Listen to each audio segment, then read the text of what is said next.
It's 2017, and a Dutch game studio is about to release a risky title that would decide their future. Because for the last decade, they've been stuck making PlayStation's Halo killer. What they didn't know was that 2017 would be one of the most competitive years in gaming history. But this is how that same studio hatched a genius plan to try and erase their fate, how they accidentally built one of the greatest game engines of all time, and how one man's idea changed the lives of his entire team. This is the miraculous story of Guerrilla Games. Guerrilla Games had a mountain to climb, a Halo killer. We didn't have any tools. We built everything by hand. This is incredibly risky. We had this idea, Our most ambitious project. something that we'd never seen before. Just something entirely new is in our DNAs. The storm is coming. For you to understand why an FPS studio needed to bet its entire existence on an open-world game, we have to go back to 1999. When three small game studios in the Netherlands merged into a bigger group called Lost Boys Games, who then started to create licensed Game Boy games to keep the lights on. But collectively, their dream was to make their own original console game and get signed by a major publisher. So this tiny studio went to the biggest name in the industry, Sony, and pitched game ideas while also using their own game engine to showcase their 3D abilities. But Sony wasn't interested in their ideas. Instead, they were amazed at how this small studio built such an impressive 3D engine when the world was just making the jump from 2D to 3D gaming. See, Sony was working on a space shooter with Fox Interactive based on the Alien franchise, but the deal fell through. And with very few teams understanding 3D, they asked Lost Boys if they could build an entirely new sci-fi FPS concept. Luckily, a burnt-out artist from the advertising industry named Jan Bart van Beek, who went by JB, was searching for more in life. And on his freelancing stint, he found himself working on a project for Lost Boys Games. That project would be the concept video for Sony's new sci-fi shooter. After JB worked his magic, Lost Boys took the video to Sony. Sony was speechless and gave them the deal they've always been waiting for. They were tasked to create a budget sci-fi FPS for the upcoming PlayStation 2, which they codenamed Marines. JB sees that this group is about to build something big and wants in, so he joins Lost Boys as their art lead, and they begin development on Marines, which would later be renamed to Killzone.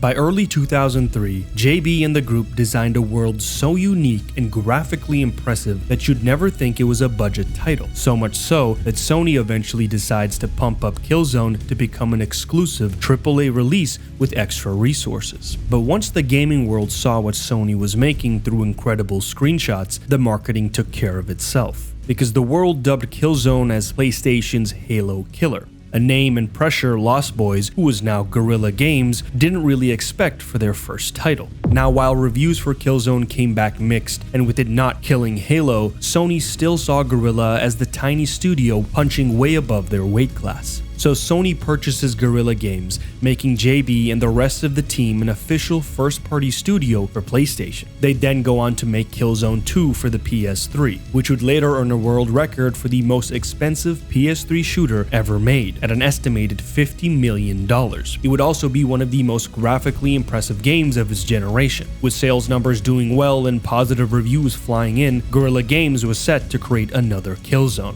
But in 2010, when development on Killzone 3 was nearing an end, JB and the rest of Guerrilla Games were feeling a pain that was too hard to ignore. There is this notion of creative fatigue. Is this really what we want to be doing for another 10 years? We wanted to do something new to push the boundaries of PlayStation. We were very, very scared. The only AAA game studio in the Netherlands. Is this actually ever going to work? Guess we'll find out soon enough.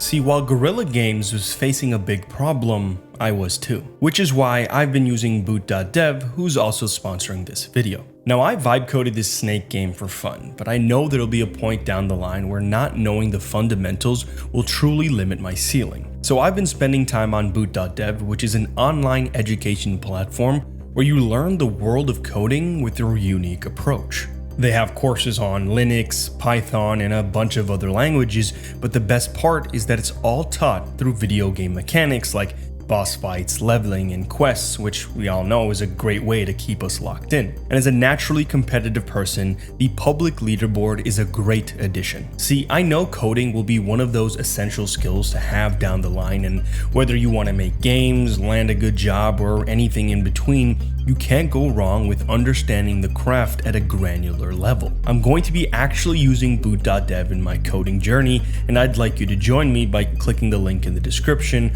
or using my code for 25% off your entire first year on an annual plan. Thank you to the team at boot.dev for supporting our channel, and now back to the story. By 2010, Guerrilla Games is a first-party studio for one of the biggest names in gaming, with a proven engine and a flagship franchise. But there's a problem. Killzone is the dark world they've lived in for a decade that was quietly draining them creatively, but their skill set, engine, and knowledge is the reason PlayStation dubbed them their shooter studio and bought them in the first place. Yet they still question whether this is what they want to be making for the next decade. To anyone looking in, if Guerrilla Games left all that behind, it would be insane. But they try anyway. Herman Hultz, the managing director who's been steering Guerrilla Games since the early days, invites everyone at Guerrilla to pitch the studio's next game. Nearly 40 pitches come back, but one stands out amongst the rest. JB, who is now the studio's art director, pitches an open-world RPG 1,000 years after the fall of humanity, with the star being a young, outcast woman hunting through the world for answers. Hultz and the entire team get goosebumps and know right away that this is the one. But just as the entire team's hope is rising, the universe gives them a reality check. A British studio named Ninja Theory announces a game called Enslaved, a post-apocalyptic world reclaimed by nature, a striking lead character with slumbering machines waking up. A near-perfect match for JB's idea, so he doubts his own idea would work and tells Hultz to shelve it to work on something else. It seems like Guerrilla's fate is sealed as the shooter's studio. But as the months go on, JB's idea is still in the minds of everyone at Guerrilla. It's something they want to create so badly, yet JB is hesitant to do it. Until Enslaved, the game that killed JB's idea, releases. It was a linear adventure, a different story, a different shape entirely, and it was nothing like JB's initial idea. So with a new hope and a hunger to see his creation come to life, he goes back to Hultz and they both agree to revive the idea and try to convince Sony to greenlight it. A 3D open-world action RPG with a woman lead made by a studio that's only ever made first-person shooters. It seemed like an automatic no, until Angie Smets, the studio's executive producer, shows Sony their genius plan to mitigate the risk. But convincing Sony wasn't their biggest challenge. They have never built an open world. They have no track record with RPGs, no real writing department, and no open-world tools to speak of. And the game is meant to launch on the upcoming PlayStation 4, with hardware that doesn't exist yet and another Killzone game already in the pipeline. To make things even worse, there were rumors that a Titan was rearing its head to unintentionally compete with their new open-world game. Escaping the cage they'd built for themselves is all riding on perfect execution from Guerrilla Games, and it all starts by unpacking Angie's genius plan. If we're gonna do this, we're gonna do this well. Creating a new IP. We wanted to make an open world. With the treasure of Guerrilla, You can do a lot more, you can show a lot more. It's incredibly motivating. We still had a lot of work to do. Smets knew Guerrilla owed Sony a shooter for the PS4, but they also wanted to build JB's machine world to help revive the creativity of the group, so she pitches both goals as one. The team would first pour themselves into the PS4 launch title, which is Killzone Shadowfall, but every important piece of tech underneath would be engineered for their open world game. Make one engine for 2 games, which would save time and costs. Sony is on board. Shadowfall development starts, and the engineers are working miracles. Since a shooter is a series of sealed boxes the engine loads and unloads, they'd force the engine powering Shadowfall to think in terms of distance and scale as well, by hiding extra code inside Killzone that the game will never use, essentially building a sports car chassis and selling it as a family sedan. By November of 2013, Killzone Shadowfall ships as a PS4 launch title, selling around 800,000 copies by the end of the year, but most notably, almost everyone praises the look of the game, which is powered by their new engine. But when the bulk of the studio pours into the open world project that was now called Horizon, the once rumor of a Titan creating a revolutionary game becomes a reality. At E3 2014, Nintendo shows its open-world Zelda game with a real release date for 2015. And just like that, they're in a race with the people who arguably invented open-world games, even though internally they would never make the connection. So Guerrilla continues working on their escape plan. They take Shadowfall and then unbolt the shooter content and bolt on Horizon, since both games share the same code. The engine now wakes up as the thing it was built to be and do the one thing it was born to do: build a world. But building a landscape this size with millions of trees, rocks, and blades of grass spread across a continent is impossible to place by hand. So instead, Guerrilla's art team writes rules, and as the player walks, this incredible engine reads those rules and grows the world around them in real time, including wildlife, the sound, even gameplay elements, all assembled on the fly with no loading screens to hide the seams. Guerrilla also brings in a VFX artist named Andrew Schneider, who worked on Ice Age and Rio to render Horizon's sky as genuine 3D volumes. Other studios started adopting Guerrilla's techniques, yet they had no idea how far their engine would actually travel. But Guerrilla Games is now facing the biggest problem of all. How do you create a satisfying gameplay loop in a genre you've never worked in? Their initial tests gave the protagonist assault rifles, rocket launchers, and even Gatling guns to fight a robotic dinosaur. But they quickly realized that using these loud, modern weapons in a lush forest world felt wrong. So they strip everything back down to Bronze Age weapons with a focus on the bow and arrow. But changing the weapons reveal a bigger question: how does the combat work? Guerrilla realizes that Killzone enemies are human soldiers who shout, take cover, flank, panic, and retreat. But Horizon's robots can't speak and have fewer tactical options than human enemies. So they stop trying to make robots act like soldiers altogether and instead make taking down a single robot as fun as possible, by making each one a puzzle. They craft every machine with strengths, weaknesses, and patterns the player would have to decipher. And just like that, they have combat figured out. But the storm that was Zelda keeps drifting towards them. Nintendo Zelda, which was originally aimed to release in 2015, gets delayed, pushing it closer and closer to Horizon's own release. And while the engineers and designers fight machines, the rest of the studio is wrestling with the thing this whole gamble is for. They want to feel creative again, make something that was theirs, and nothing carries that weight more than the person at the center of it. This hero is a female protagonist fighting machines on a lush, far future Earth, an outcast named Aloy, hunting the ruins of a dead world for the answer to one question: who am I? Which is also the studio's own question. But Guerrilla has no writers, no story team, nobody whose job is to make Aloy matter. So they bring in John Gonzalez, the lead writer of Fallout New Vegas, to lead their internal writing team. After hundreds of hours with every detail reimagined, before a single line of dialogue is even written, the story starts to take form. By June 2015, the world that lived in JB's head for 5 years, that was pitched, shelved, revived, and smuggled inside a Killzone, finally has a full name: Horizon Zero Dawn. And it was time for the world to see it at E3 2015. The crowd watches a girl with a bow bring down a machine and the room erupts. The escape for one night looks real, but the high wears off and reality sets in because the world Horizon has to launch into is turning into a gauntlet.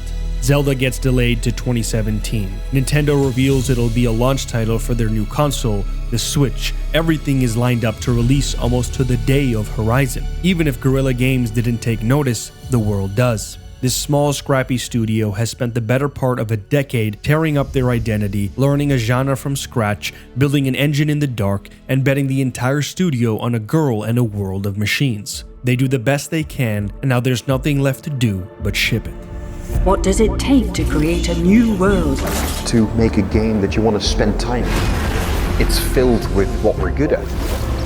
The gamers have high expectations. Push yourself to the edge. To conquer the challenge of exploring new horizons. And we only get one shot at it. On February 28, 2017, Horizon Zero Dawn releases as an exclusive title for the PlayStation 4. JB, Herman Hultz, Angie Smets, and the entire team at Guerrilla Games hold their breath. The reviews trickle in, with critics calling the world one of the most beautiful ever put on a console. They fall for Aloy, and the combat gets singled out as the thing that makes the game sing. But Guerrilla isn't the only one with something to prove in 2017. 3 days later, on March 3rd, Nintendo launches The Legend of Zelda: Breath of the Wild alongside an entirely new console, the Switch. And it isn't alone, because the year fills with heavy hitters, one after another. And when the dust settles, Breath of the Wild sold nearly 4 million copies in its first month and wins Game of the Year. Guerrilla Games didn't beat them, but they never needed to, because JB's risky idea, Angie Smet's gamble,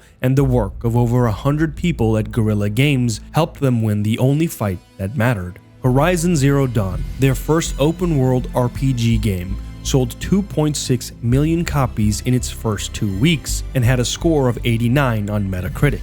It was the biggest launch of any brand new PlayStation franchise the PS4 had ever seen, and they knew they were sitting on a potential franchise. The team's creativity and passion for the craft was returning, and even that wasn't the biggest prize. Their incredible game engine Horizon ran on gets global praise and piques the interest of Hideo Kojima, one of the greatest video game creators of all time. Guerrilla Games names their engine Decima and hands it off to Kojima to use for his highly anticipated title, Death Stranding. For over a decade, Guerrilla Games knew exactly what they wanted, but wanting was never the hard part.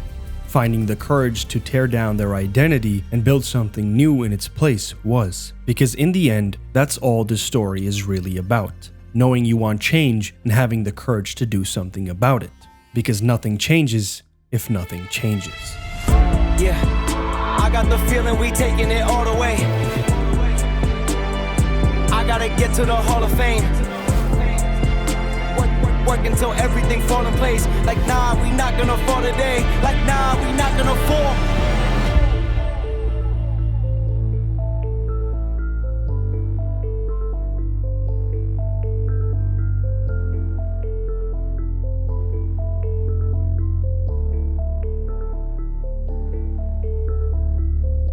Curious to hear your thoughts on the future of Guerrilla, Horizon, and everything in between, so I'll see you guys in the comments, but thanks again for watching.